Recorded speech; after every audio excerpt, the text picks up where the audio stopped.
Welcome back mga katambalan, mga hot topic and issue pag-usapan natin. Update po tayo kay Barbie Fortesa na kung saan nga po ay nag-post itong si Barbie na nag-aayos ng kanyang sarili at nagpe-prefer nga po itong si Barbie at para manood ng movie na Unmarry at makikita naman doon sa kanyang post na may hawak pa nga itong ticket kung saan nga ay talaga namang suportado nitong si Barbie ang kanyang mga kaibigan.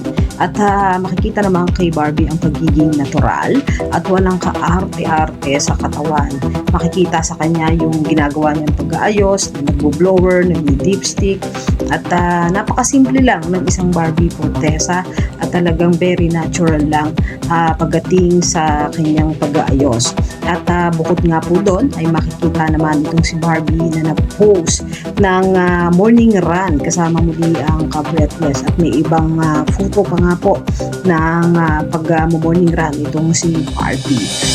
Habang si David Licauco ay kasama naman si Mr. Joel Torre at makikita nga yung picture at naging banding itong si David kasama ang veteranong aktor. At bukod doon makikita naman yung ilang mga photo na kung saan ay kasama naman itong si David ang kanyang kapatid.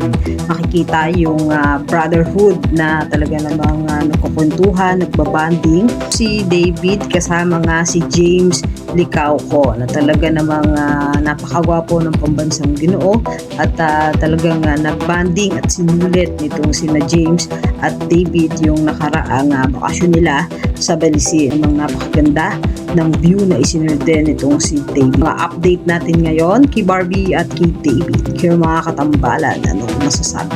Comment lang sa comment section at pag-usapan natin. Yan ang mga hot topic and issue dito lamang sa Tambalang JK.